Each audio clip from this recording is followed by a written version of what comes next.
Roh Kudus itu ciri khasnya adalah roh kenabian.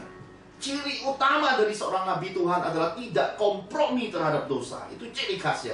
Jadi kalau umat Tuhan yang punya Roh Kudus, mereka tidak kompromi terhadap dosa. Mereka akan mendengar suara Tuhan, mereka akan melakukan firman, mereka hidup sebagai umat Tuhan yang sangat militan. Berkata, Pentakosta ketiga tidak akan terjadi sebelum seluruh umat Tuhan, hamba-hamba Tuhan memiliki hati gereja mula-mula. Gereja mula-mula dikatakan semua orang itu sehati berkumpul memecah-mecahkan roti berdoa. Kepunyaan mereka bukan milik mereka, mereka taruh di bawah kaki rasul-rasul.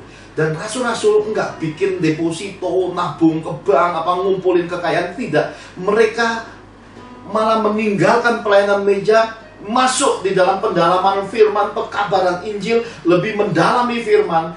Mereka nggak ngurusi hal-hal materi, saudara. Tidak ngurusi keuangan. Mereka lebih fokus untuk mendengar suara Tuhan. Nah, itu ciri khas di dalam Pentakosta. Adanya kehadiran Roh Kudus yang dahsyat. Mari saudara, jalan terutama dalam hidup adalah jalan keselamatan. Jangan bawa dirimu masuk ke berbagai jalan-jalan yang lain. Karena semua jalan-jalan yang lain itu pada akhirnya menuju pada 3 titik. 1, rumah sakit. Karena nanti akan masuk pada kesakitan bayar harga mahal. 2, rumah kemiskinan. Kenapa rumah kemiskinan? Karena semua yang dari dunia ini isinya palsu dan penuh jerat. Ketika saudara tidak bayar syaratnya, saudara tidak ikuti syaratnya, semua yang ada padamu diambil sampai habis-habisan, saudara. Nggak ada sisa, bahkan 7 turunanmu harus bayar harga, jadi miskin, terkutuk lagi, saudara. Ya, yang ketiga, rumah duka. Matinya tidak nyenakin, saudara. Ya. Dan bahkan saya bisa melihat ada banyak sekali jalan-jalan pelayanan hidup. Saya melihat orang-orang yang semasa hidupnya tidak setia sama Tuhan. Di rumah duka mayatnya aja tidak bisa keluar. Kenapa? Karena diderah dengan keadaan yang demikian memiriskan, lebih cocok kata-katanya. Kenapa?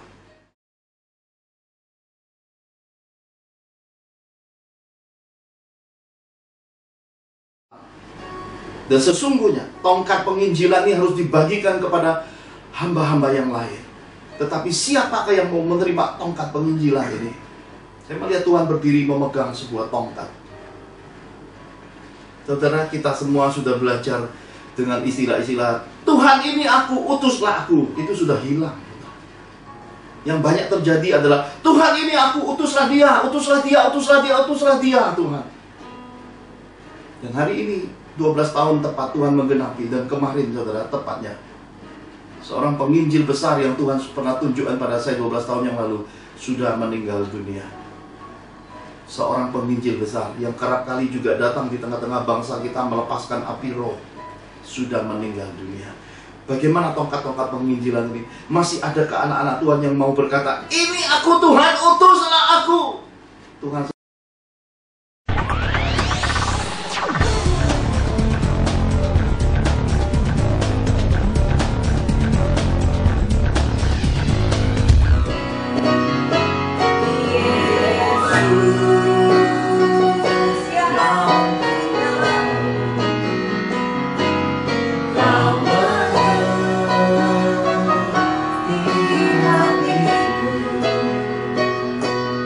Kau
seluruh penyembahan kami, mazmur dan doa-doa kami bisa sampai di hadirat-Mu.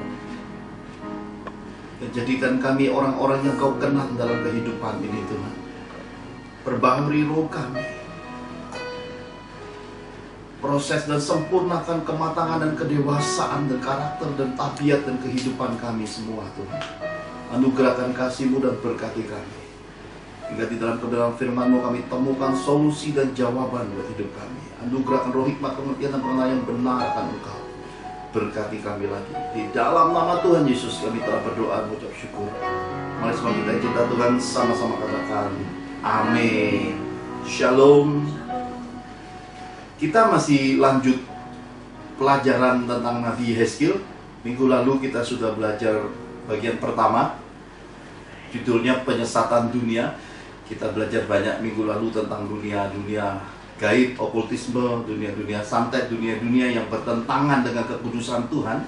Nah, hari ini kita masuki bagian yang kedua. Saya mau ajak kembali melihat, seperti minggu lalu kita sudah membaca tentang kitab Nabi Yehezkiel pasal 8. Ada beberapa ayat saya ingin ulangi lagi. Mari kita lihat bersama-sama di dalam Yehezkiel pasal 8, ayat 8 sampai yang ke-12. Yehezkiel 8 ayat 8 sampai 12. Demikian firman Tuhan. Firman-Nya kepadaku, hai anak manusia, perbesarlah lubang yang di tembok itu. Sesudah aku memperbesar lubang itu, lihat, ada sebuah pintu. Firman-Nya kepadaku, masuklah dan lihatlah perbuatan-perbuatan kekejian yang jahat yang mereka lakukan di sini. Lalu aku masuk dan melihat, sungguh, segala gambar-gambar binatang melata dan binatang-binatang lain yang menjijikan dan segala berhala-berhala kaum Israel terukir pada tembok sekelilingnya. Dan di hadapannya berdiri 70 orang tua-tua kaum Israel dengan Yazania bin Safan di tengah-tengah mereka, dan masing-masing memegang bokor ukupannya di tangannya. Dan kerumunan dari asap ukupan itu naik ke atas. Firman-Nya kepadaku, kau lihatkah, hai anak manusia, apa yang dilakukan oleh tua-tua kaum Israel di dalam kegelapan? Masing-masing di dalam kamar tempat ukiran-ukiran mereka, sebab mereka berkata, Tuhan tidak melihat kita, Tuhan sudah meninggalkan tanah ini. Amin. Amin. Saudara terkasih, kita sudah melihat jelas tentang bagaimanakah kitab suci menggambarkan suatu kutub dalam kuasa dan urapan roh itu bisa turun, dan dalam kitab suci langsung digambarkan 4 garis keturunan, langsung nampak semuanya. Kita bisa menemukan bagaimanakah penyembahan setan masuk ke dunia ini dibawa oleh rumpun-rumpun yang menerima kutub lewat Roh Kudus itu, saudaraku. Minggu lalu saudara mesti mengulang lagi kalau saudara lupa atau saudara belum mendengar dan memahaminya lewat bagian pertama penyesatan dunia. Nah, bagian yang kedua ini kita bisa melihat suatu ritual rohani yang luar biasa. Ada ukupannya seperti ukupan keharuman yang memenuhi ruangan yang dipersembahkan kepada Tuhan. Ternyata bukan. Nabi Yehezkiel berkata, lalu aku masuk dan melihat, sungguh. Yang dilihat Nabi Yehezkiel ini apa? Gambar-gambar binatang melata dan binatang-binatang lain yang menjijikan. Jadi suatu penampakan pada ruangan yang tertutup itu, yang sebenarnya tersembunyi di balik apa yang nampak di depannya. Jadi secara lahiriah depannya fine-fine aja, ternyata di dalamnya menyimpan kejijikan seperti itu. Dan dikatakan segala berhala-berhala kaum Israel terukir pada tembok sekelilingnya. Ini hal yang semua kita harus pahami hari ini. Kekristenan bukan bicara sesuatu yang jadi topeng, sesuatu yang berkamuflase, yang klise, yang luarnya sangat suci, sementara dalamnya, kata Tuhan, seperti kuburan penuh tulang belulang, dalamnya isinya kemunafikan. Kekristenan tidak ada bagian seperti itu, dan tidak menghendaki, bahkan melarang umat Tuhan hidup seperti itu, karena kekristenan itu adalah luar dalamnya sama. Sebab Tuhan berfirman, kuduslah kamu sebab Sang Pencipta yang kita sembah di dalam nama Yesus Kristus adalah kudus. Dia dipanggil yang kudus dari Tuhan. Dia dipanggil Mesias, anak Allah yang hidup, anak Allah yang kudus.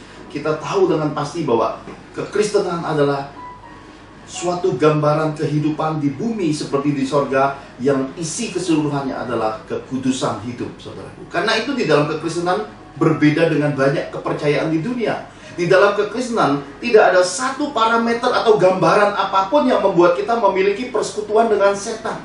Tidak ada satu bagian di dalam kitab suci kekristenan yang membuat kita memiliki persekutuan dengan para malaikat, dengan jin-jin. Itu tidak ada sama sekali. Karena kita dalam kodratinya, dalam citra penciptaan sejak awal, Tuhan mendaki kita memiliki rupa dan gambar Sang Pencipta, rupa dan gambar Yesus. Maka tidak ada apapun yang bisa dimuliakan dalam hidup selain memuliakan Yesus Kristus Tuhan dan Juru Selamat hidup kita. Karena itu di dalam kekristenan, bila ada yang lain-lain dikultuskan, disembah-sembah, itu isinya adalah penyesatan. Yang layak disembah hanya satu-satunya Yesus Kristus Tuhan dan Juru Selamat hidup kita. Nah, saya mau ajak saudara melihat suatu tarikan dari sejarah. Kita mundur beberapa ribu tahun yang lalu, kita lihat tarikan sejarah tentang apa yang dilihat oleh Nabi Yehezkiel ini sebagai suatu dasar dari pemahaman kita di bagian kedua tentang penyesatan dunia ini, saudara. Mari kita lihat sama-sama di dalam Hakim-Hakim pasal 2 ayat 6 sampai yang ke-13.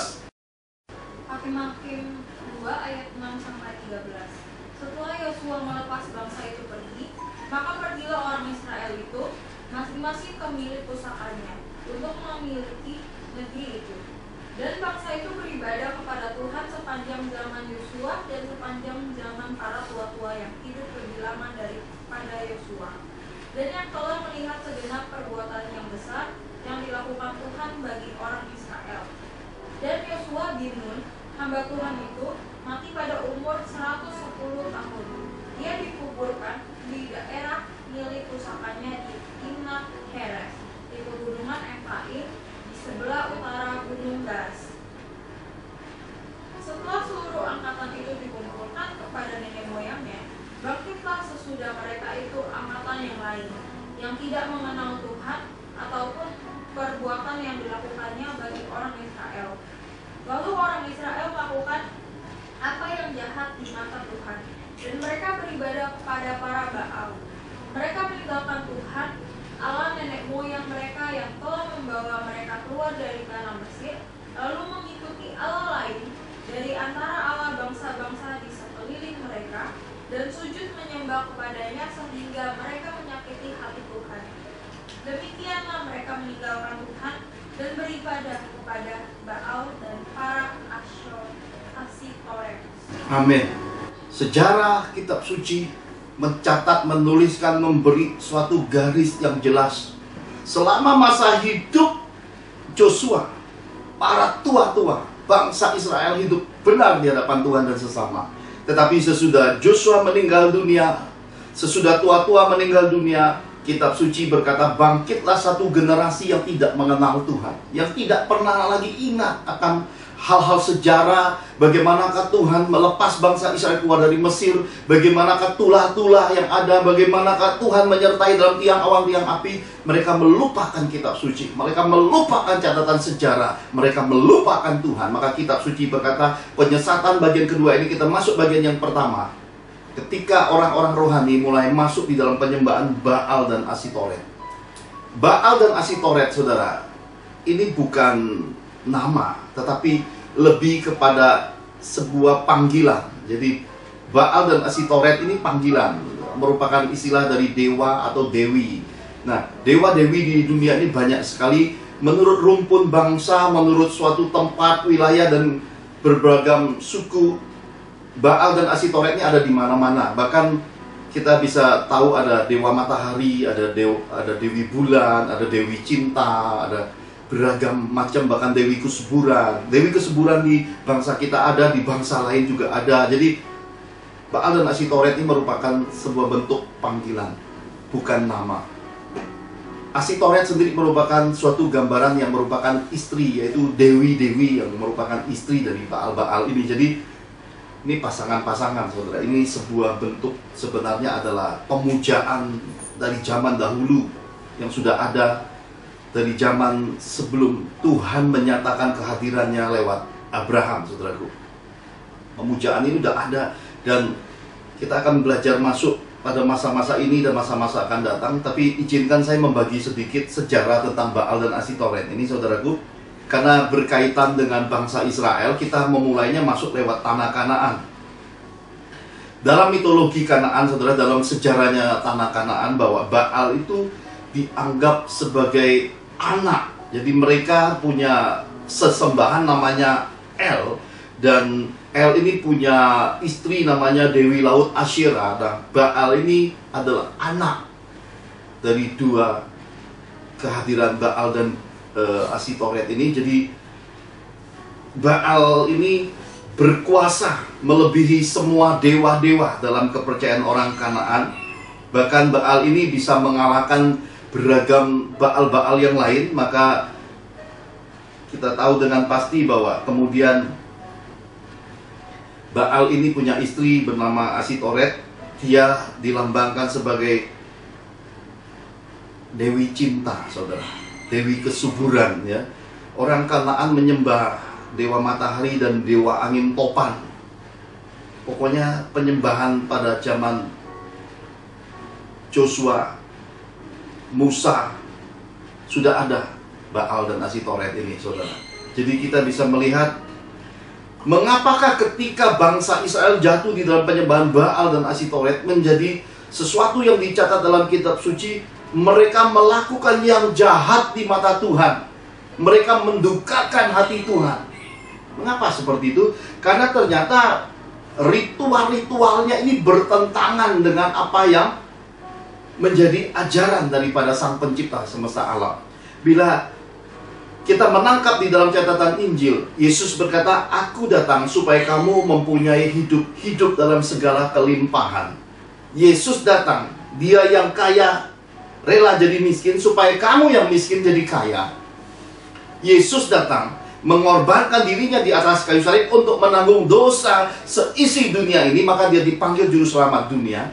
Terbalik dengan penyembahan Baal dan Asitoret. Kalau para Baal dan Asitoret ini membuat ritual, yaitu mereka membuat pengorbanan. Pengorbanan itu biasanya para manusia itu mengambil anak pertama mereka dengan ritual yang biasanya berupa ritual teriakan-teriakan, kemudian mulai melukai dirinya dan kemudian membakar anak-anak manusia, anak-anak sulung manusia, anak-anak pertamanya dikorbankan dengan harapan dapat berkah kesuburan, berkah kemakmuran. Nah, ini jahat di mata Tuhan ternyata, saudaraku. Kenapa jahat di mata Tuhan? Karena ternyata isinya adalah pengorbanan jiwa. Apakah hari ini masih ada? Saya rasa semua kita paham dan bisa dengan jelas langsung menjawab, masih ada. Ada banyak hari ini ritual-ritual orang-orang ingin jadi kaya, makmur, kemudian melakukan sebuah bentuk pesugihan, mempertukarkan jiwanya untuk menerima kemakmuran, kekayaan, dan pada akhirnya kita bisa lihat sesuatu yang terjadi pada mereka adalah rumpun keluarganya ada yang mati dadakan, ada yang jadi gila, ada yang cacat. Pesugihan mempertukarkan kemakmuran dan kekayaan dunia dengan jiwa dan nyawa.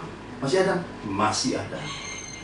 Ritual-ritual ini kita tahu dengan pasti bahwa sampai hari ini masih ada, saudaraku. Dan kita melihat suatu bentuk catatan sejarah Baal dan Asitoret ini. Kapankah puncaknya pada bangsa Israel?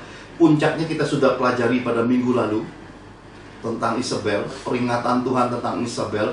Isabel lah sebenarnya yang membawa nuansa penyembahan itu masuk pada bangsa Israel. Karena Isabel ini adalah istri daripada Ahab, dan dia membuat semua hal yang berkaitan dengan Tuhan itu dimatikan total. Setelah mematikan semua yang dari Tuhan, dia mulai mengangkat 450 nabi Baal, kata kitab suci. Saudara tahu, sejarah tidak pernah berbohong. Semua masih ada. Kalau saudara pergi ke tanah Holy Land, semua catatan sejarah, tempat-tempat bersejarah itu saudara masih bisa ziarah ke sana, bisa melihat semua keadaan, bisa tahu di sana. Bahkan suatu hari ketika Tuhan bawa saya datang ke Gunung Karmel Nabi Elia, lalu Tuhan berkata, ajak rombonganmu berdoa. Saya berdoa, saat kami datang nggak banyak orang, sudah ada beberapa rombongan saja. Setelah kami berdoa, saya melihat ada suatu lompatan api roh. Jadi seperti catatan kitab suci, saya melihat api roh itu turun ketika kami berdoa. Maka saat kami pegangan tangan, semua orang yang ada di pelataran Gunung Karmel itu kepenuhan, dan api itu menyambar, saudara. Dan tiba-tiba ada suatu rombongan, mukanya asing, bahasanya asing, terkena lompatan api. Sudah kami selesai berdoa, salah satunya datang kepada saya, ternyata adalah seorang doktor teologi dari suatu bangsa Brasil, saudara. Ternyata doktor teologi ini juga membawa rombongan, yaitu pastor-pastor, para gembala, pendeta, dan bahkan seorang calon wakil presiden dari bangsa Brasil sedang berdoa di Gunung Karmel. Dan ketika melihat api itu turun, ketika kami berdoa, dia minta saya mendoakan rombongannya, saudara. Ada video yang sudah tayang di YouTube, kita sudah publish.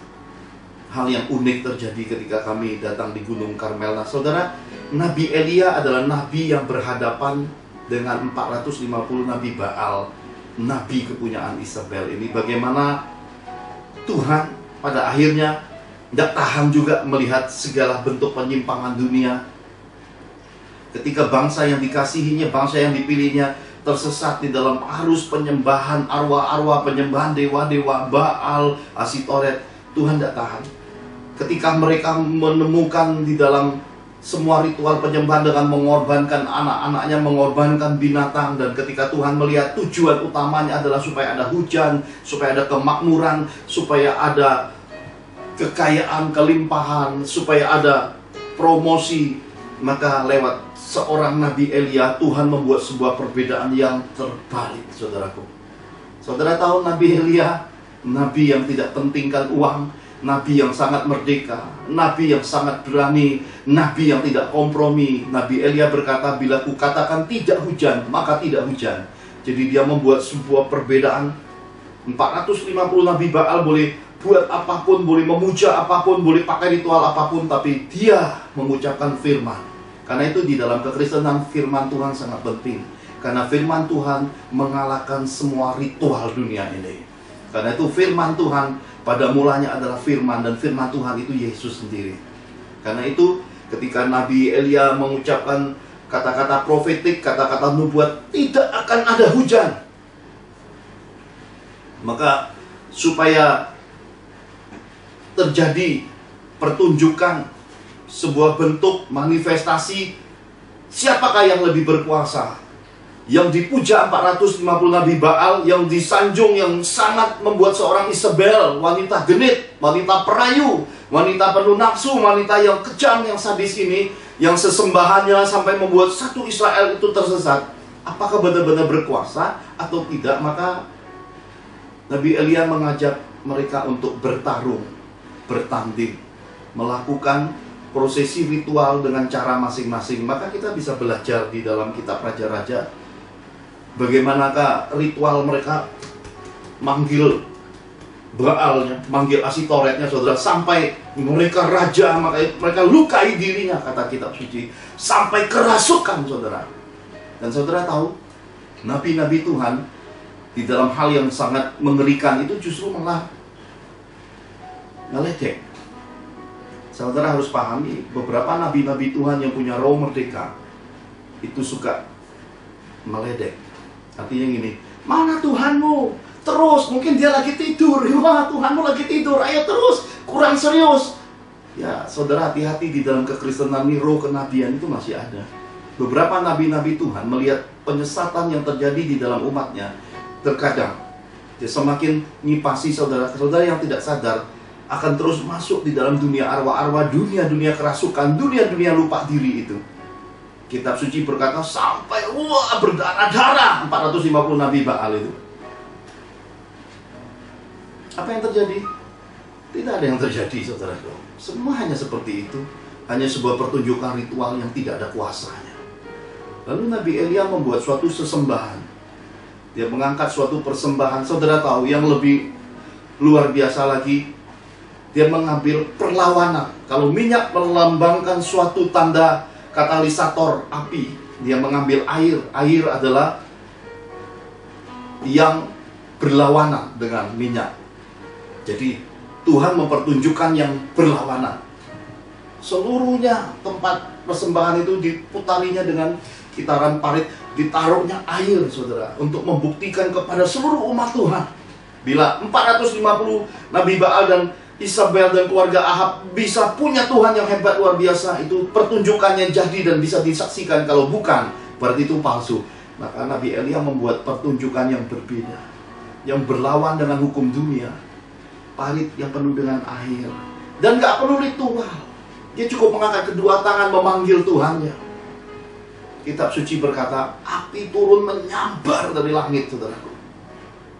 Sorga itu pintunya terbuka dan apinya tercurah. Api roh itu membakar semua persembahan Elia itu. Maka seluruh rakyat ketakutan baru menyadari penyesatan. Hari ini kita sadar sepenuhnya. Kita butuh kuasa itu turun. Maka Nabi Yoel berkata pada masanya nanti roh itu akan dicurahkan. Seluruh gereja sedang merindukan hari Pentakosta yang ketiga. Tapi saya beritahu saudara, sebelum hamba-hamba Tuhan, umat Tuhan menyembelih Baal-Baal hidup mereka, tidak akan ada Pentakosta lagi. Sebelum pertunjukan yang datang lewat roh Elia, maka tidak akan terbuka pintu surga, tidak akan tercurah api roh itu lagi. Hanya hati yang bertobat, hati yang berbalik pada kasih mula-mula, hati yang kembali pada Yesus, hati yang berkata, aku hidup bukan untuk menimbun kekayaan, bukan untuk memperbesar jumlah angka deposito, bukan membuat aku tidur di atas pikiran-pikiran penyesatan mamon itu. Hati yang berbalik pada kemerdekaan seperti Elia, melayani tidak untuk uang, melayani tidak untuk menimbun uang, melayani tidak untuk meninggikan diri, mempromosikan nama diri sendiri, tidak untuk diri, hingga kita menjadikan diri kita Baal dan Asitoret di hadapan manusia.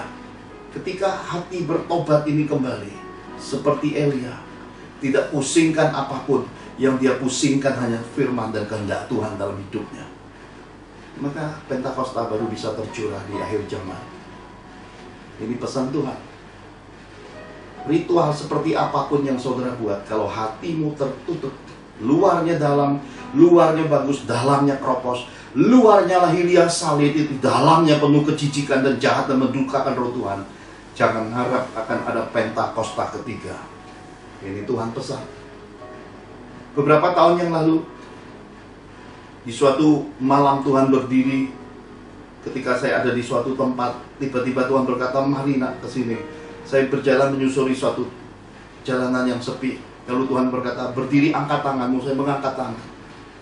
Ini kira-kira kurang lebih ada masa sekitar 12 tahun yang lalu.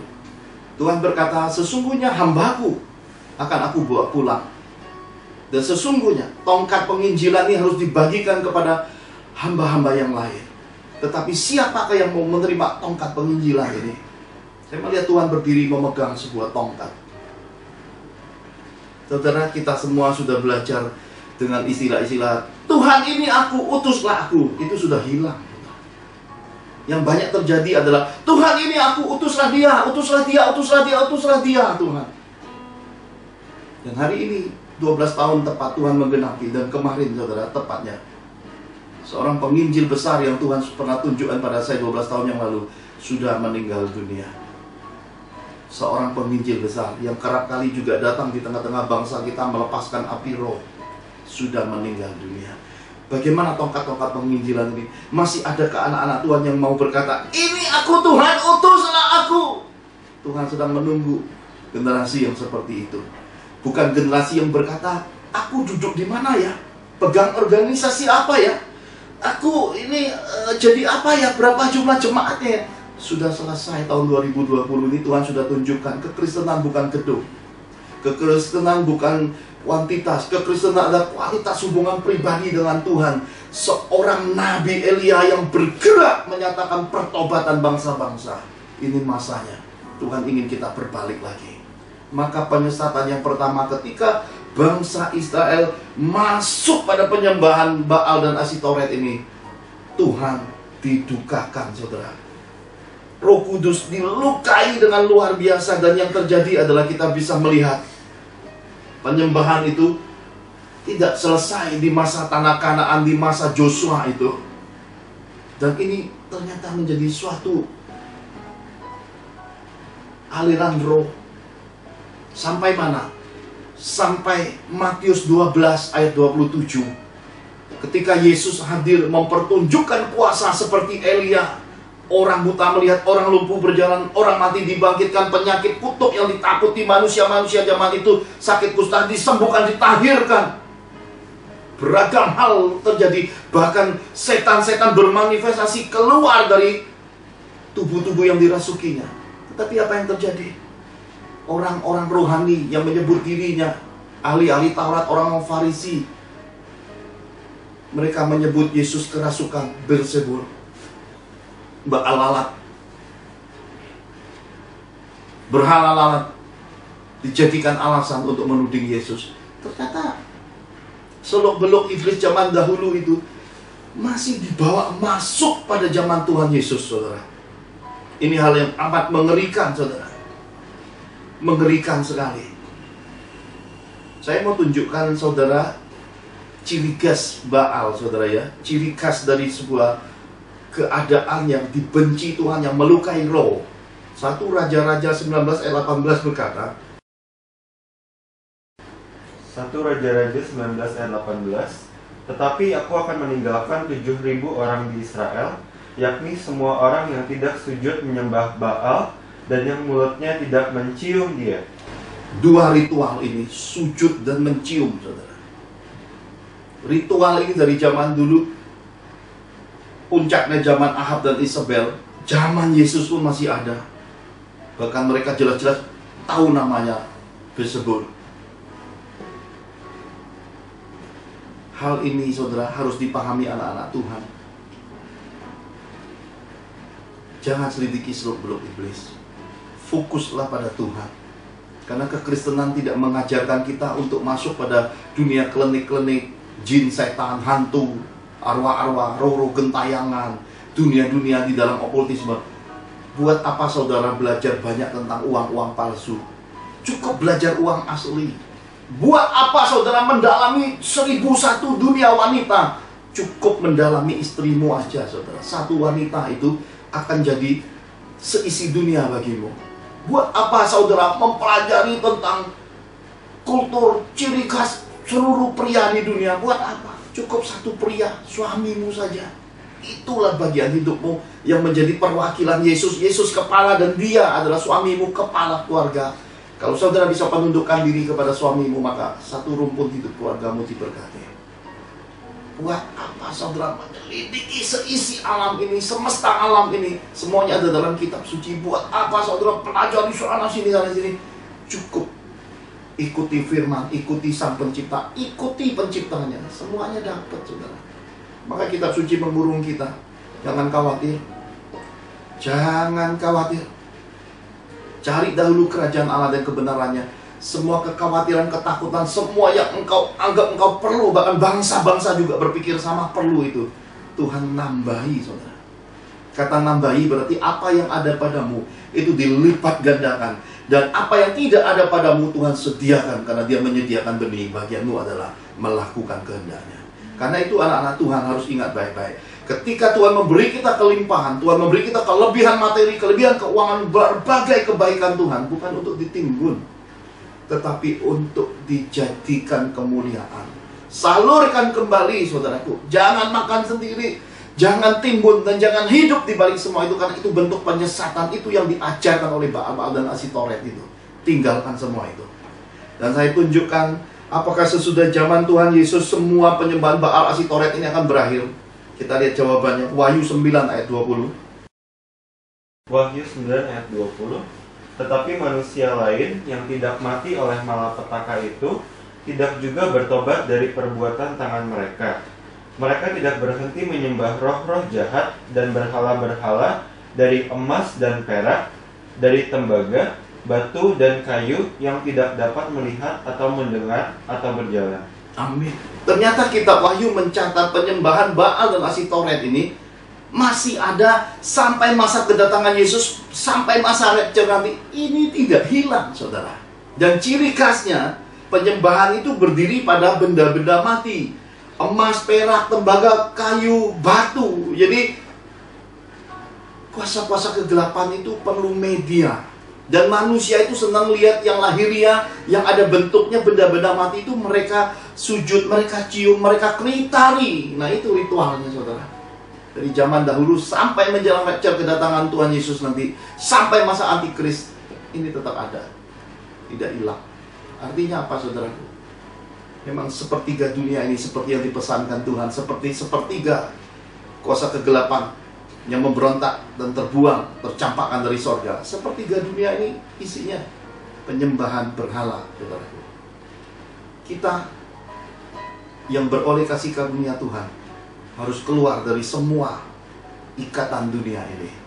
Kita harus merdekakan hidup kita, karena di mana ada roh Tuhan, di situ ada kemerdekaan. Dan di mana ada kebenaran firman Tuhan, kebenaran firman akan membuat kita hidup dalam damai sejahtera. Firman itu cukup, hidup kita terasa cukup, maka kita orang yang hidup di bumi seperti di sorga, tidak terikat apapun. Dan semua jalan-jalan yang Tuhan tunjukkan kepada kita adalah jejak kaki yang berlemak. Sepanjang jejak kaki Tuhan kita ikut kebaikan Tuhan, kasih setia Tuhan, dan kita melakukan apa yang disebut dengan kebaikan-kebaikan dalam kehidupan, menolong banyak orang susah, memberkati, ada banyak hal-hal yang Tuhan kehendaki. Dengan jalan itu, sepanjang hidup kita, kita telah menabung di bumi untuk apa yang Tuhan pesankan kepada kita ada di sorga nanti. Hati yang tulus adalah hati yang memiliki hati Bapa. Dan jalan hidup orang yang lurus adalah jalan hidup orang yang matanya fokus memandang kepada Tuhan. Haleluya. Nah saudara, kita bisa melihat, setelah kita melihat Baal-Baal, binatang melata, binatang menjijikan yang disembah oleh bangsa Israel, yang Nabi Yeskiel berkata mengerikan sekali. Di dalam Yeskiel 8 kita bisa melihat penyesatan itu ada kehadiran 70 tua-tua Israel, saudara. Nah, saya mau ajak saudara melihat sekilas sejarahnya 70 tua Israel ini. Mari kita lihat di dalam Bilangan 11 ayat 24 sampai 30. Setelah Musa datang keluar, disampaikannya firman Tuhan itu kepada bangsa itu. Ia mengumpulkan 70 para tua-tua bangsa itu dan menyuruh mereka berdiri di sekeliling kemah. Lalu turunlah Tuhan dalam awan dan berbicara kepada Musa. Kemudian diambilnya sebagian dari roh yang hinggap padanya dan ditaruhnya di atas ke-70 tua-tua itu. Ketika roh itu hinggap pada mereka, kepenuhanlah mereka seperti nabi. Tetapi sesudah itu tidak lagi. Masih ada 2 orang tinggal di tempat perkemahan, yang seorang bernama Eldad, yang lain bernama Medad. Ketika roh itu hinggap pada mereka, mereka itu termasuk orang-orang yang dicatat, tetapi tidak turut pergi ke kemah. Maka kepenuhanlah mereka seperti nabi di tempat perkemahan. Lalu berlarilah seorang muda memberitahu kepada Musa, Eldad dan Medad di kepenuhan seperti nabi di kemah perkemahan. Maka jawablah Yosua bin Nun yang sejak mudanya menjadi ahli Musa, Tuanku Musa, cegahlah mereka. Tetapi Musa berkata kepadanya, apakah engkau begitu giat mendukung diriku? Kalau seluruh umat Tuhan menjadi nabi, oleh karena Tuhan memberi rohnya tinggal kepada mereka. Kemudian kembalilah Musa ke tempat perkemahan, dia dan para tua-tua Israel. Amin. Suatu masa ketika bangsa Israel dibawa masuk ke padang gurun, mereka ingin merasakan makanan daging, saudara. Mereka ingat lagi daun bombay, makanan-makanan di Mesir. Mereka bersungut-sungut, mereka menggerutu kepada Musa, dan Musa menyampaikan kepada Tuhan. Nah saudara, beban berat seorang Musa oleh anugerah Tuhan, oleh nasihat mertuanya yang bijaksana, akhirnya Tuhan mengambil suatu keputusan memilih 70 tua-tua. Dan 70 tua-tua ini seperti yang kita pelajari di dalam kitab Bilangan 11 ini, Tuhan mengambil setengah roh, memindahkan setengah roh Tuhan itu masuk ke 70 tua-tua, kitab suci berkata, maka kepenuhanlah mereka. Tetapi di dalam versi Indonesia Modern Bible dikatakan kata kepenuhan ini dengan kata maka bernubuatlah mereka. Ya, jadi Roh Kudus itu ciri khasnya bernubuat. Ciri khas daripada Roh Kudus ini di dalam kitab suci seperti yang dikatakan di dalam cerita ini, ada dua tokoh yang tidak hadir yang bernama Eldad dan Medad. Di kemah pertemuannya karena tercatat terpilih dari 70 tua-tua ini, mereka kepenuhan juga, mereka bernubuat di kemahnya. Ada orang melaporkan, maka Joshua berkata pada Musa, cegahlah mereka. Tapi Musa berkata, andaikan seluruh umat Tuhan kepenuhan seperti Nabi. Nah ini saudara ciri khasnya. Roh Kudus itu ciri khasnya adalah roh kenabian. Ciri utama dari seorang nabi Tuhan adalah tidak kompromi terhadap dosa. Itu ciri khasnya. Jadi kalau umat Tuhan yang punya Roh Kudus, mereka tidak kompromi terhadap dosa. Mereka akan mendengar suara Tuhan, mereka akan melakukan firman, mereka hidup sebagai umat Tuhan yang sangat militan. Yesus mengajarkan kita kebenaran firman adalah kasih. Jalan utama Yesus adalah kasih, dan di dalam kasih itu ada kekudusan hati. Dan kitab suci berkata, bahagialah orang yang kudus hatinya, yang suci hatinya, karena mereka akan melihat Tuhan.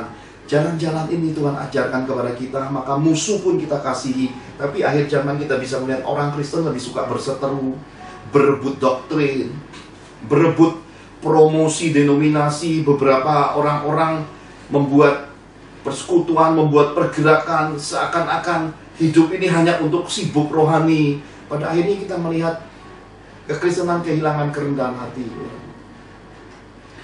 Saya sudah sampai ke tanah bangsa India, melihat apa yang Tuhan kerjakan lewat Rasul Thomas.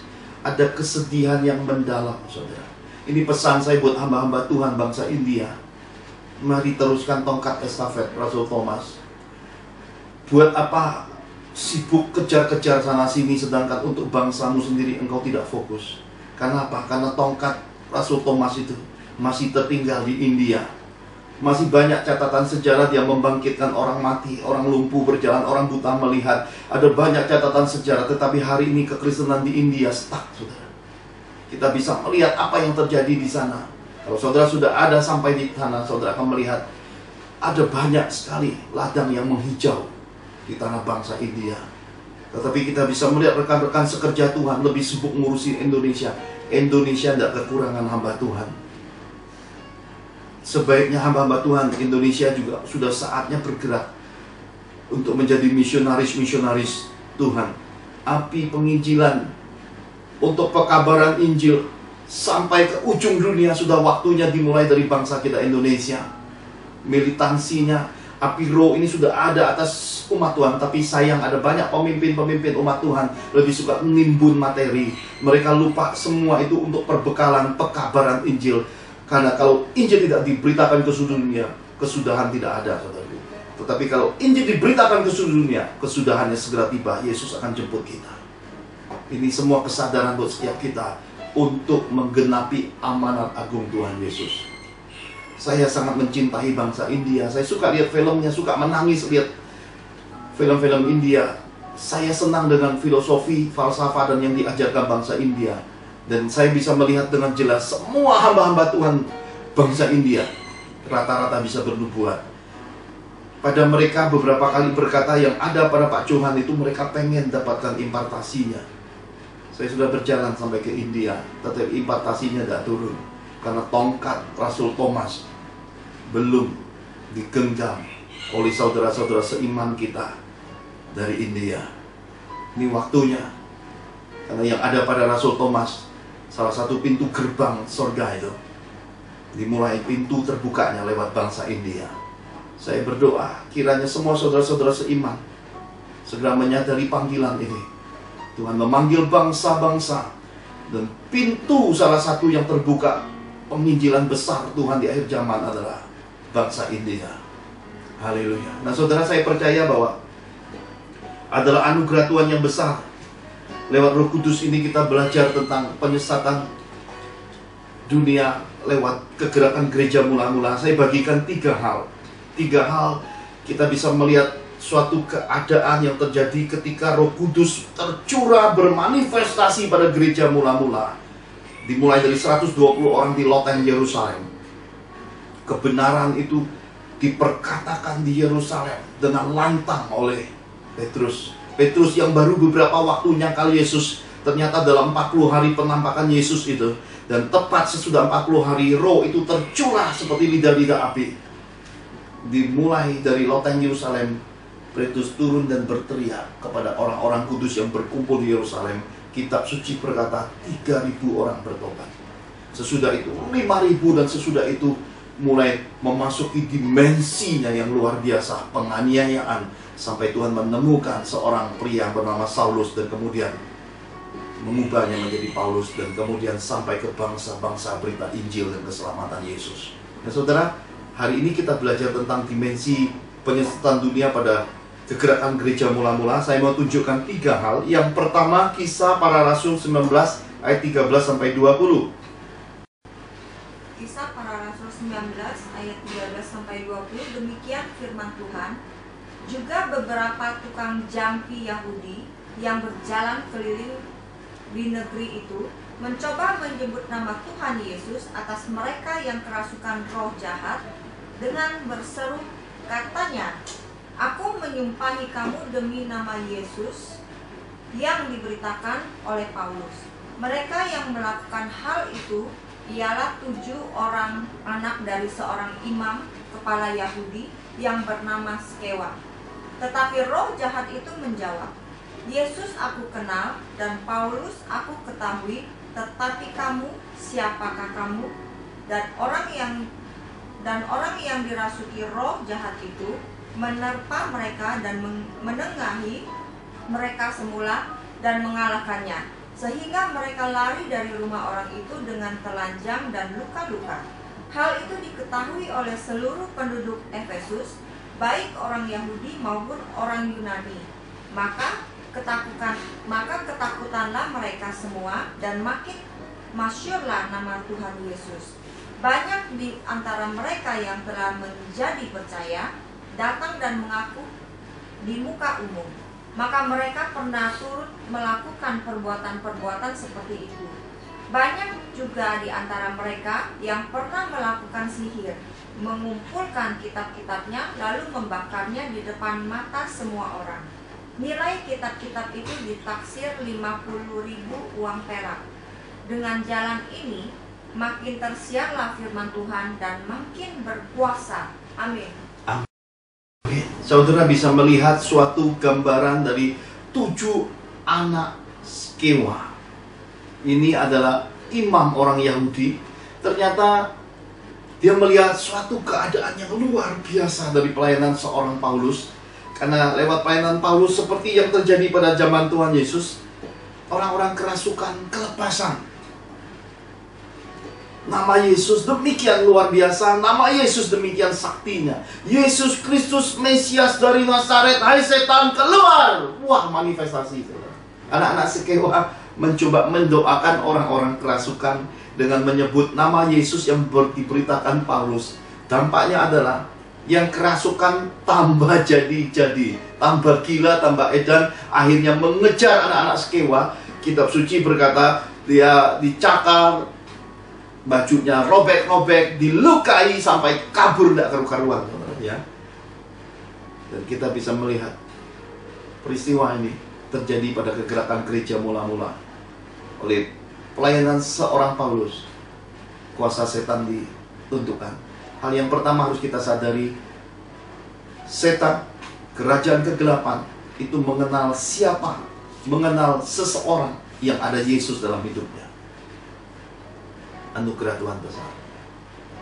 Saudara, mari kita coba hari ini duduk tinggal tenang.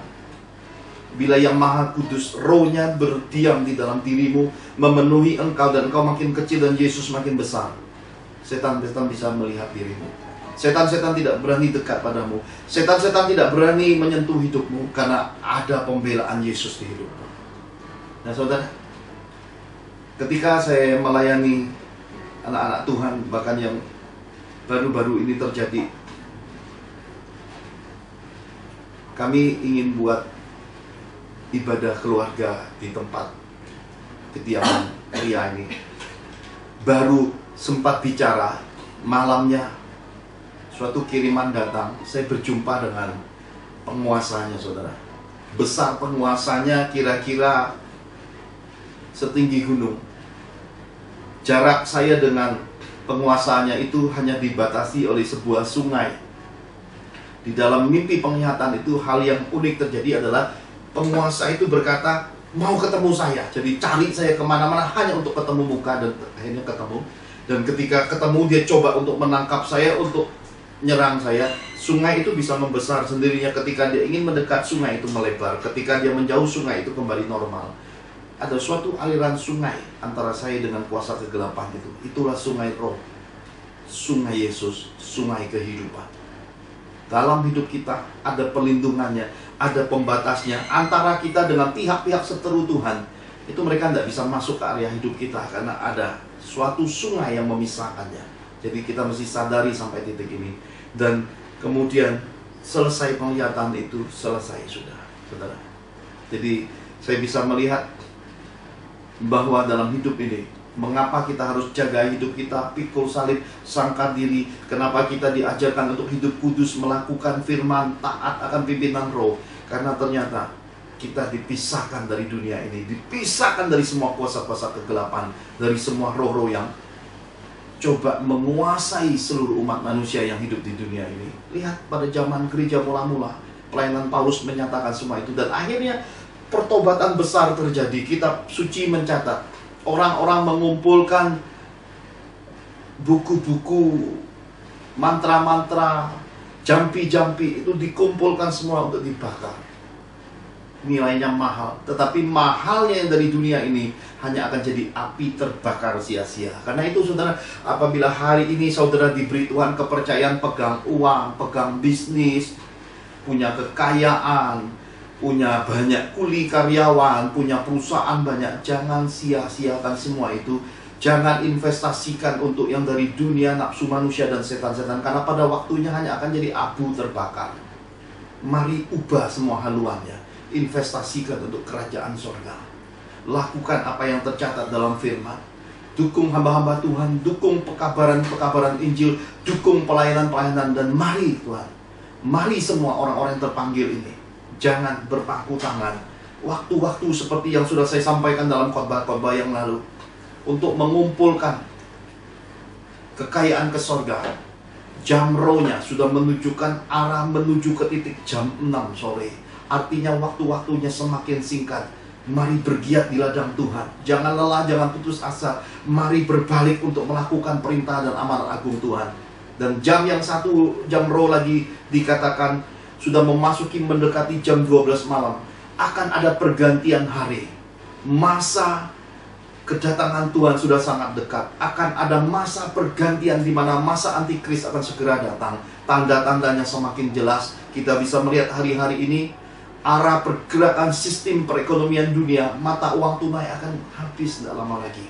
Akan digantikan dengan angka-angka lewat kartu, lewat chips, lewat komputer. Dan kita bisa melihat hari ini, kalau saudara pergi ke bank, mau masuk deposito, mau buka tabungan, nggak perlu lagi secara fisik, cukup pencet di handphone. Itu tanda-tanda apa yang dituliskan dalam kitab Wahyu semakin menuju penggenapannya, saudaraku. Marilah sadari bahwa hari-harinya semakin singkat, waktu-waktunya makin singkat. Mari pergunakan semua untuk kemuliaan. Jangan lagi pakai waktu-waktu untuk bermalas-malasan. Jangan buang waktu untuk hibernasi, tidur lebih dari 8, lebih dari 12 jam. Mari pergunakan waktu-waktu yang ada untuk melatih tubuhmu, menguasai tubuhmu, untuk melakukan perintah-perintah Tuhan. Ini waktu-waktu yang singkat. Mari kita lihat bagian yang kedua. Kisah Para Rasul 16 ayat 16 sampai 19. Kisah Para Rasul 16 ayat 16 sampai 19. Pada suatu kali, ketika kami pergi ke tempat sembahyang itu, kami bertemu dengan seorang hamba perempuan yang mempunyai roh tenung. Dengan tenungannya, tuan-tuannya memperoleh penghasilan besar. Ia mengikuti Paulus di belakang sambil berseru, katanya, "Orang-orang ini adalah hamba Allah yang maha tinggi. Mereka memberitakan kepadamu jalan kepada keselamatan." Hal Hal itu dilakukannya beberapa hari lamanya. Tapi ketika Paulus tidak tahan lagi akan gangguan itu, ia berpaling dan berkata kepada roh itu, Demi nama Yesus Kristus, aku menyuruh engkau keluar dari perempuan ini. Seketika itu juga keluarlah roh itu.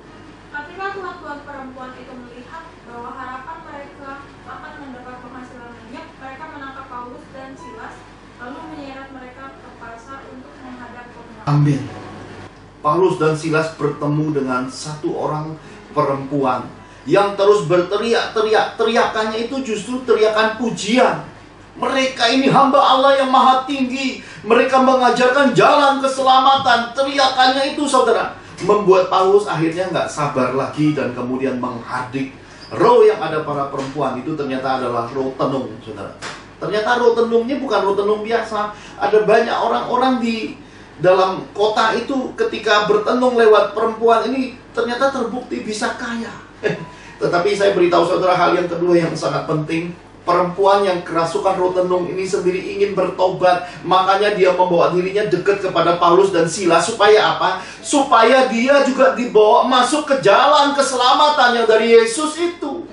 Di dunia ini, saudara-saudara, coba timbang dan pikir baik-baik. Semua roh akan menuntun saudara menuju ke jalan kekayaan, jalan kemakmuran, jalan populer, jalan yang merasa diri menang dibanding orang lain, jalan yang ingin saudara sendiri yang paling perkasa. Semua itu nggak manfaat. Satu-satunya jalan yang terpenting dalam hidup adalah jalan keselamatan sesudah kita mati. Yesus berkata, "Akulah jalan, akulah kebenaran, akulah hidup," kata Yesus, Yohanes 14 ayat 6. Tidak ada seorang pun datang kepada Bapa di sorga kalau tidak lewat Yesus. Dan di bawah kolong langit ini tidak ada nama yang diberi selain nama Yesus Kristus, yang olehnya keselamatan itu didapat lewat kasih karunia. Yesus jawab. Karena itu perempuan ini begitu mendengar nama Yesus, pemberitaan Injil Yesus, jalan keselamatan itu, dia ngikut, saudara. Padahal wanita ini terikat dengan roh kacung kampret, saudara. Memperhamba dirinya lewat tenung. Ada banyak ritual-ritual, ada banyak penyiksaan tubuh, ada banyak hal pantangan, semua persyaratan, semua hal-hal yang berkaitan dengan roh-roh dunia ini, roh-roh jahat, ada syarat-syaratnya. Tetapi ikut Yesus, isinya kemerdekaan. Di mana ada roh Tuhan, di situ ada kemerdekaan. Dan ikut Yesus, isinya adalah gratis, cuma-cuma. Tapi Pak Pendeta Johan, kenapa orang Kristen berpuasa? Saudara tidak baca kitab suci. Murid-murid Yesus ketika Yesus ada, mereka tidak puasa. Kenapa? Ada dekat Tuhan. Mereka berpuasa bukan untuk dirinya, mereka berpuasa untuk mendukung saudara-saudara seiman, untuk berdoa bagi keluarganya yang mengalami kebuntuan hidup. Jadi orang-orang Kristen merendahkan diri itu bukan untuk dirinya, lebih menabur kasih dalam tindakan doa, dalam tindakan iman. Lalu kalau mereka berpuasa, mereka terkadang berpuasa karena mereka melihat terlalu banyak kekuatan manusia yang tidak tolong hidup mereka, dan mereka merasa jarak dengan Tuhan masih jauh. Akhirnya mereka merendahkan diri dengan cara apa? Mereka membuat tubuhnya untuk mulai luntur semua keinginan dagingnya dengan cara menahan makan, menahan lapar, menahan haus, supaya manusia rohnya semakin besar. Semuanya ada maknanya. Lalu orang Kristen, Pak, kok nggak punya duit berani memberi? Nah itu, saudara. Pemberian dalam kekristenan tidak dilihat dari besar kecilnya, tetapi ketulusan dan ketaatan di dalam mengikuti pimpinan Roh Kudus. Itu ukurannya. Bahkan janda, kata Tuhan Yesus, memberi lebih banyak. Kenapa? Janda memberi dari apa yang ada pada diri, dan mungkin untuk keperluan makannya dia serahkan ke rumah Tuhan. Sementara orang kaya memberi dari kelebihan. Tuhan masih menilai segala sesuatu. Jadi saudara tidak usah khawatir. Kekristenan hidupnya tidak diukur dari penilaian manusia, dari kehendak Tuhan. Jadi barang siapa mendengar suara Tuhan, barang siapa tangkap kehendak Tuhan dan benar-benar mentaatinya, sudah ada hitungan sendiri dari Bapa Surgawi. Karena itu kekristenan mengajarkan hal-hal tersembunyi, saudaraku. Penting untuk kita sadari, dan kita bisa melihat dengan jelas bahwa Paulus dan Silas mengalami suatu serangan. Kenapa? Karena di kota itu ada banyak orang yang hidupnya digantungkan pada roh tenung, pada akhirnya marah karena merasa kok perempuan itu lepas sudah roh tenungnya. Nah ini hebatnya Tuhan. Ketika Tuhan sudah membebaskan seseorang, rohnya lepas dan tidak bisa masuk lagi. Kenapa? Karena terkunci darah Yesus. Ya saudara ya, setan paling takut dengan namanya darah Yesus. Ya saudara ya, tapi setan paling suka dengan darah muda, saudara ya. Hati-hati saudara, darah Yesus dengan darah muda itu berbeda, saudara ya. Darah muda itu darah yang tidak ada pengkontrolannya, darah bersemangat. Karena itu darah muda harus disatukan ke dalam darah Yesus, baru jadi darah sukacita, ya. Baru bisa jadi darah Yerusalem, ya. Karena itu semua kita, anak-anak kita selagi muda, kita ajarkan hidup takut akan Tuhan, supaya darah mudanya jadi darah Yerusalem, saudara. Maka anugerah Tuhan dipesankan lewat kejadian ini. Mari saudara, jalan terutama dalam hidup adalah jalan keselamatan. Jangan bawa dirimu masuk ke berbagai jalan-jalan yang lain, karena semua jalan-jalan yang lain itu pada akhirnya menuju pada 3 titik. 1, rumah sakit, karena nanti akan masuk pada kesakitan bayar harga mahal. 2, rumah kemiskinan. Kenapa rumah kemiskinan? Karena semua yang dari dunia ini isinya palsu dan penuh jerat. Ketika saudara tidak bayar syaratnya, saudara tidak ikuti syaratnya, semua yang ada padamu diambil sampai habis-habisan, saudara. Nggak ada sisa, bahkan 7 turunanmu harus bayar harga, jadi miskin, terkutuk lagi, saudara. Ya, yang ketiga, rumah duka. Matinya tidak nyenakin, saudara. Ya. Dan bahkan saya bisa melihat ada banyak sekali jalan-jalan pelayanan hidup. Saya melihat orang-orang yang semasa hidupnya tidak setia sama Tuhan, di rumah duka mayatnya aja tidak bisa keluar. Kenapa? Karena diderah dengan keadaan yang demikian memiriskan, lebih cocok kata-katanya. Kenapa? Karena tidak ada kemurahan Bapa dan kemurahan manusia dalam hidup mereka. Karena itu saudara, selagi muda, selagi saudara mendengar rema, suara pertobatan, mari berbalik pada kasih Tuhan yang semula, saudara. Saya sendiri tidak ada kepentingan apa-apa ketika saya berkata kepada saudara, jangan selidiki seluk-beluk iblis, jangan pelajari kitab-kitab di luar Injil Yesus. Karena apa? Karena saudara coba pahami beberapa kalimat ini sebagai filter hidup saudara. Yang pertama, hidup itu ada kewajibannya. Apa itu kewajiban, Pak Johan? Sebagai warga negara Indonesia, saudara punya kewajiban. Apa kewajiban saudara? Bayar pajak. Kalau saudara nggak bayar pajak, apa yang terjadi? Saudara disebut warga negara yang tidak taat. Saudara akan kena sanksi.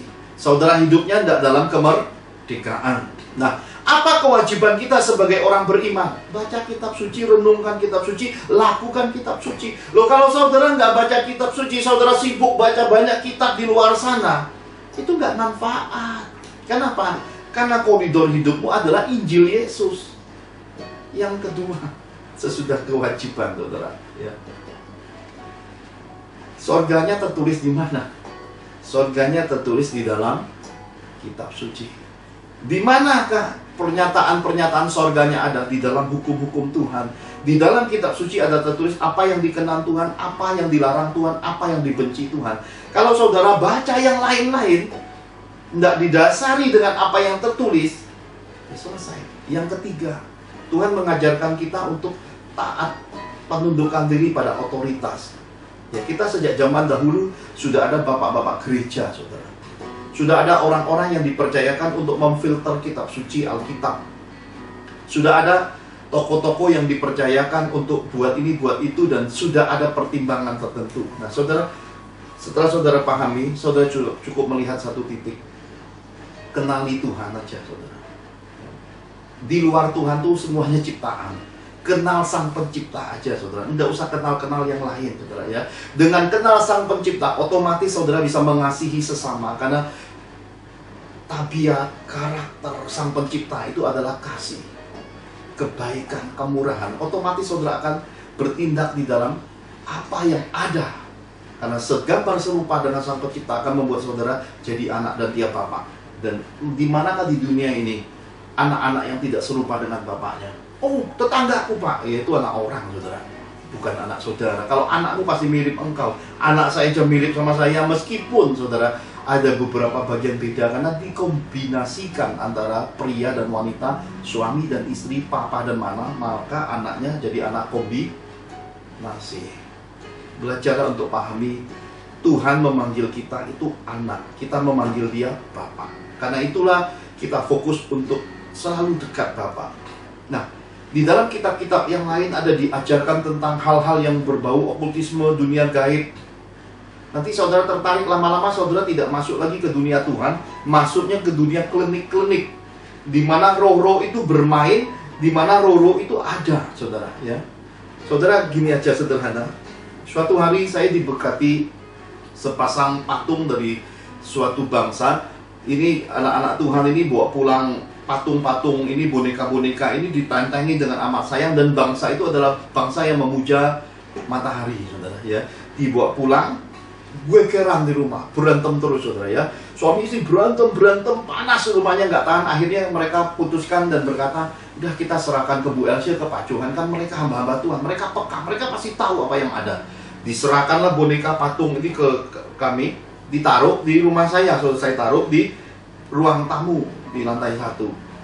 Selama 3 hari 3 malam saya kerjanya apa, saudara? Pedang-pedangan, saudara. Jadi saya tidur tiap malam, bajunya basah. Kenapa? Tiap malam main pedang-pedang, saudara. Ya, main samurai-samuraian di alam roh, saudara. Lalu setiap malam istri saya pulang sore lewat di ruang tamu, dia merasa ada orang yang lagi melihat, lagi mandang dia begini, saudara. Akhirnya kami putuskan sama-sama, kami doakan. Lalu istri saya tanya sama yang memberi boneka patung ini anak patung ini loh, saudara. Ya, lalu ditanya, kenapa kalian serahkan? Lalu mereka cerita, wah, rumah tangganya jadi panas sejak ada 2 benda ini. Ya, akhirnya saudara, kita singkirkan.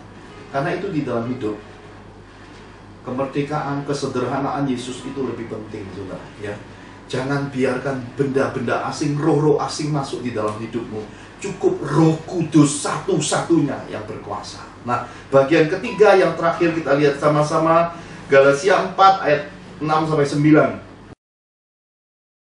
Galatia 4 ayat 6-9.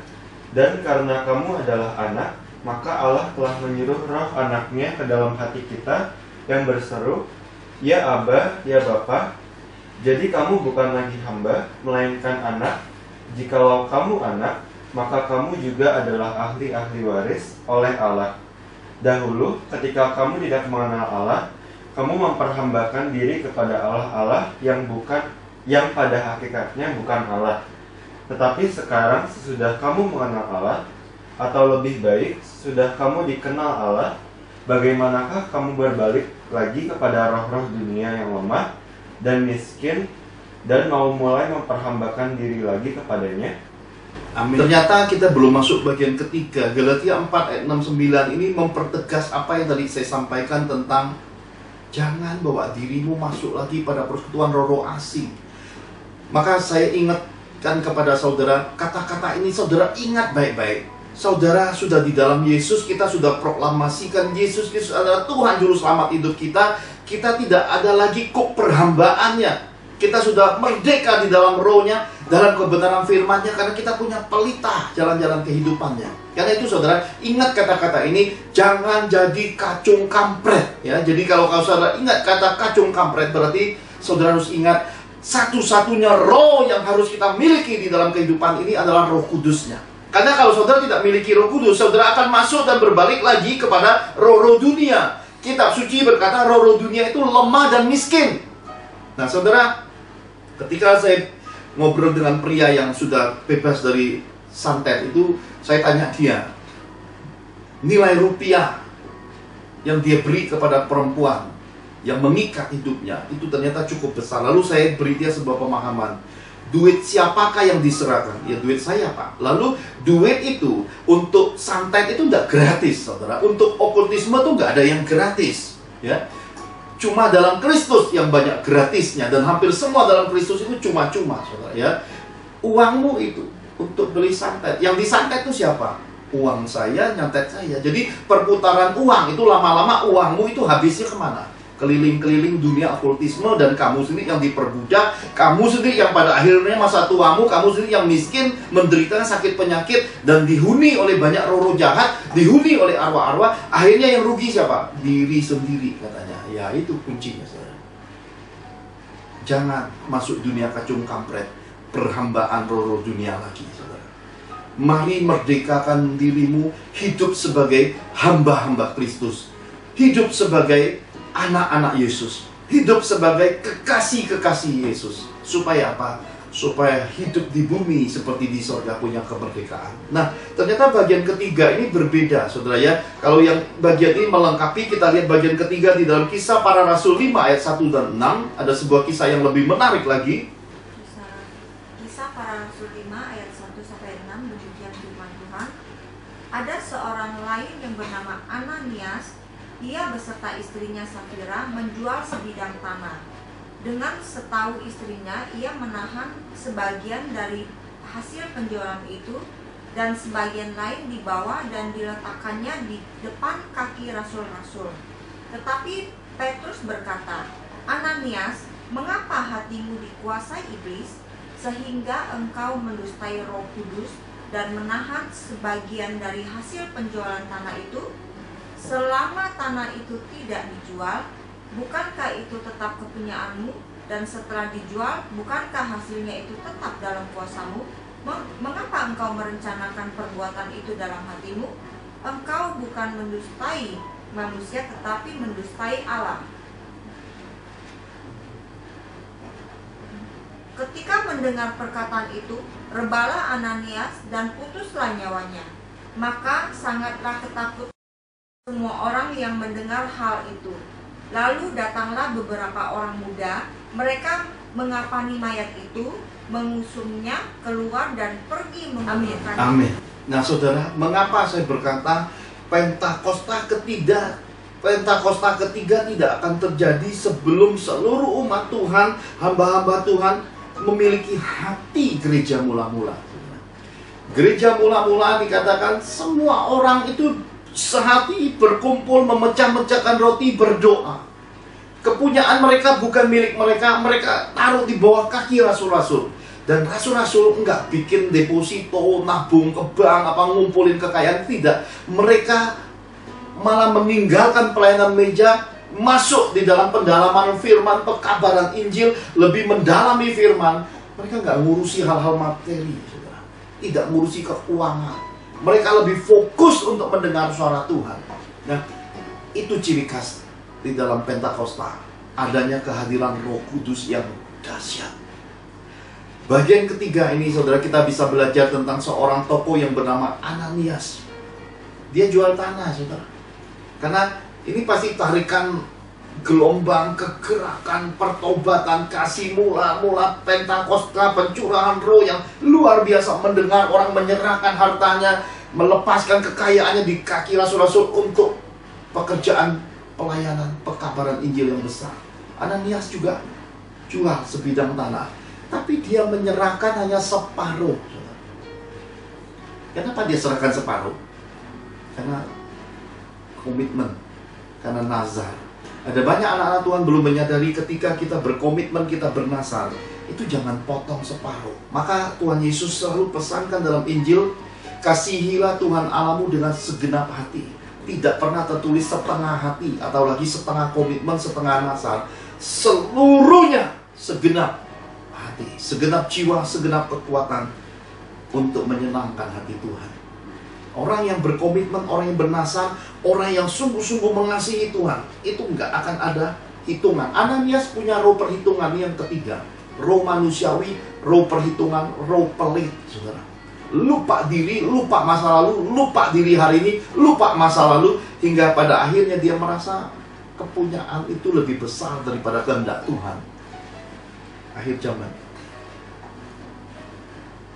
Kitab suci berkata, saudara baca sekali lagi apa yang tertulis di dalam Kisah Para Rasul 5 ayat 1 sampai 6 ini. Engkau bukan mendustai manusia, tetapi mendustai Allah. Ketika mendengar perkataan itu, rebalah Ananias dan putus nyawanya, saudara ya. Kita bisa melihat Petrus berkata, kalau kamu nggak jual ataupun jual itu kan punyamu. Tapi ketika kamu sudah berkomitmen, bernasar, setelah kamu bawa hatimu, keinginanmu kepada Tuhan, itu bukan punya kamu lagi. Itu sudah ada ikatan materainya di hadapan Tuhan. Nah, saudara, seringkali di dalam keadaan ini, saudara, anak-anak Tuhan salah tafsir. Saya barusan nih konsultasi beberapa waktu ini sama Tuhan, karena dalam hidup pelayanan saya banyak sekali kehadiran Roh Kudus ada berbicara berkat, juga beberapa bagian kematian tragis. Dan saya ini berdiri di tengah-tengah antara orang-orang diberkati dengan orang-orang yang mati tragis. Saya itu sampai nahan diri, ngelus dada, takut sama Tuhan, gentar sama Tuhan. Karena saya lihat sebagian anak-anak Tuhan itu dalam pelayanan diberkati luar biasa, menerima luar biasa. Sebagian lagi di akhir-akhir hidup, di ujung-ujung hidup, karena nentang roh, karena nentang pekerjaan Tuhan, menendang Tuhan. Ketika mereka tentang Tuhan, hasil akhir hidupnya ngeri. Jadi saya coba, dan ketika Tuhan beritahu saya tentang pelajaran Ananias ini, saya pahami hari ini ada banyak sekali komunitas rohani, ada banyak anak-anak Tuhan kehilangan Roh Kudus, saudara.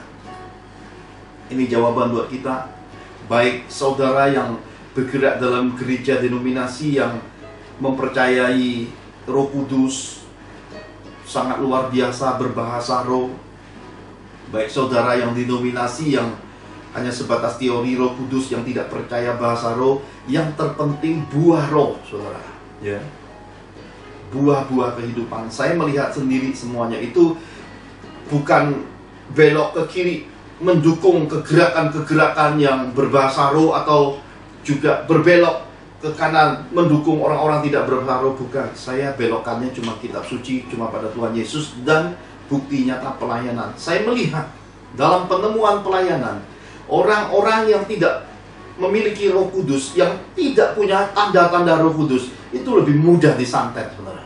Kenapa? Karena saya layani, saya melihat mereka nggak punya Roh Kudus dan mereka tidak memiliki tanda-tanda Roh Kudus. Jadi bahasa roh atau tidak bahasa roh, saya kembalikan kepada umat Tuhan. Tapi saya selaku hamba Allah, selaku abdi Tuhan, di dalam perjalanan dan fakta yang terjadi di dunia ini, yang memiliki baptisan Roh Kudus, yang punya tanda-tanda Roh Kudus, itu tidak mudah disantet, dan hampir tidak pernah saya temukan ada yang tersantet, saudara. Jadi perlu nggak perlunya saudara tanda-tanda Roh Kudus, baptisan Roh Kudus itu kembali pada saudara saja. Tapi saya sebagai orang yang melayani, abdi Tuhan yang menyatakan kebenaran Tuhan, saya sudah melihat semua itu di lapangan.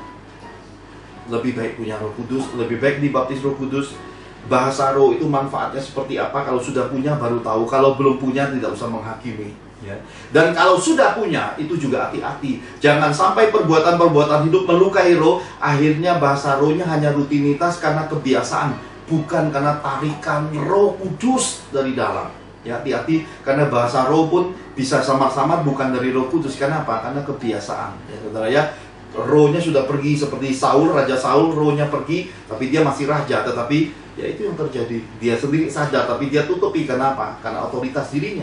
Karena itu di dalam kekristenan ini semua orang harus berjaga-jaga. Tidak ada seorang pun yang kebal. Karena itu hari ini kuncinya adalah ada banyak komunitas rohani, ada banyak anak-anak Tuhan kehilangan Roh Kudus. Karena itu kedahsyatan seperti kisah Ananias ini hampir nggak terjadi lagi hari ini. Maka yang terjadi adalah kita bisa lihat sebenarnya penurunan kualitas kuasa Tuhan di dalam gereja-gereja Tuhan. Kenapa? Karena kehilangan Roh Kudus. Karena mereka tidak lagi menempatkan Roh Kudus sebagai peranan penting untuk menuntun gereja. Mereka tidak lagi mendahulukan Roh Kudus di dalam ibadah-ibadahnya. Saya berdoa gereja-gereja Tuhan semua memahami pelajaran ini. Kita lihat sambungannya, karena tidak cukup sama Ananias. Sambungan ayat 7-11, Kisah Para Rasul 5 ayat 7-11. Kisah Para Rasul 5 ayat 1 ayat 7-11.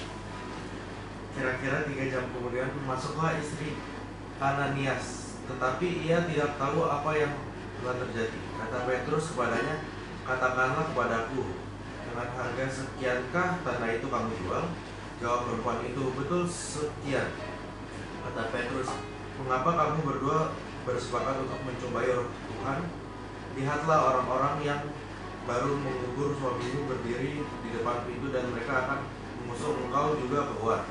Lalu berbanglah perempuan itu seketika itu juga di depan kaki Petrus, dan putuslah namanya. Ketika orang-orang muda itu masuk, mereka mendapati dia sudah mati. Lalu mereka mengusungkan keluar dan menguburnya di samping suaminya. Maka sangat ketakutanlah seluruh jemaat dan semua orang yang mendengar hal itu. Amin. Sesudah Ananias suaminya meninggal, saudara, kira-kira 3 jam kemudian, jaraknya cuma 3 jam, istrinya yang punya nama sangat luar biasa, Safira, datang.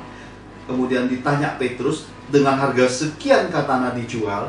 Ternyata suami istri ini punya roh sepakat, tapi tidak roh sepakat untuk Tuhan, untuk kemuliaan, untuk kebenaran. Roh sepakat berbohong. Jangan potong salib dalam hidup. Jangan kompromi dalam kehidupan untuk berdusta. Jangan masuk rombongan orang-orang pembohong. Jangan berkumpul di tengah-tengah orang yang memulai pelayanan dengan mencuri kemuliaan, berbohong dalam pelayanan. Karena kamu nanti seperti Ananias Safira, cuma masalah waktu. Setan pasti akan cegat hidupmu, karena upah kebohongan, upah dari pelanggaran firman itu maut. Lihat, lebih mengerikan lagi karena mencobai roh Tuhan, langsung putus nyawanya saat itu juga. Termasuk istri Ananias ini langsung putus nyawanya. Suami istri ini yang seluruh orang rohani akan punya perkataan ingin buat baik ke Tuhan, tapi ternyata mati, saudara. Kok lain ya ceritanya kitab suci gereja mula-mulanya? Kenapa kita nggak dipahami hal seperti ini? Karena apa? Karena di akhir zaman hal-hal yang seperti ini tidak diajarkan lagi, karena hal-hal ini cukup menakutkan. Tetapi apa yang bagi banyak orang menakutkan, ini kebenaran kehadiran Roh Kudus di dalam Pentakosta. Tentang bagaimanakah kekudusan Tuhan disanjung tinggi, tentang kebenaran sebagai bagian utama di dalam kekristenan. Jadi saya percaya hari ini menjawab kita semua untuk berbalik lagi. Apa yang dipesankan lewat pelajaran Nabi Yeskiel tentang penyesatan dunia bagian kedua ini, mesti kita sadari bahwa sudah waktunya gereja berbalik. Sudah waktunya umat Tuhan berbalik, bertobat, hidup kembali pada kebenaran firman. Nah saudara, tidak usah tunjukkan keras kepalanya, tidak usah tunjukkan arogansinya, karena setiap peringatan, setiap pesan, setiap nasihat, saudara duduk tenang, saudara akan menemukan kebenaran-kebenaran di baliknya, saudara. Ya. Saya sendiri tidak ada kepentingannya, tetapi oleh kepentingan Roh Kudus untuk menyampaikan pesan, peringatan, nasihat. Kalau saudara duduk diam tenang, saudara akan menemukan yang saya sampaikan itu adalah kebenaran yang murni. Selidiki kitab suci, selidikin Alkitab, selidiki tentang Tuhan Yesus, pahami, taati, nikmati buah-buah di balik ketaatan hidupmu di dalam pekabaran, di balik kebenaran firman yang ada. Yang lain-lain nyusul, saudara. Dan yang gak penting udah abaikan. Mari kita tutup di dalam doa. Bapa yang ada di surga, terima kasih atas firman yang telah Kau sampaikan kepada kami melalui hamba-Nya. Terima kasih atas segala sesuatu yang telah Kau berikan, berkat-berkat-Mu Tuhan. Dari dulu sampai sekarang Tuhan selalu berlimpah, tak pernah kekurangan sesuatu apapun Tuhan. Pakailah kami sesuai dengan kehendak-Mu, supaya kami dapat memuliakan nama-Mu dari sekarang sampai selama-lamanya. Karena Bapak Yesus kami sudah berdoa dan mari kita angkat kedua tangan kita sama-sama di hadapan Tuhan. Tercurahlah dari barat, timur, utara, dan selatan berkat-berkat dari tata Bapa di sorga, dalam kuasa dan kebenaran firman. Semua yang tertulis dalam berkat-berkat yang ternyata dalam firman-Nya, turun dan penuhi kami, berkati kami dan rumpun keluarga kami, anugerahkan dan limpahkan oleh Putra Tunggal-Mu Tuhan Yesus Kristus, dalam kuasa dan penghiburan Roh Kudus atas kami dan sisi keluarga kami. Diberkati Tuhan. Di dalam nama Tuhan Yesus kita terima berkat Tuhan. Sama-sama kita katakan amin. Tuhan Yesus memberkati. Shalom.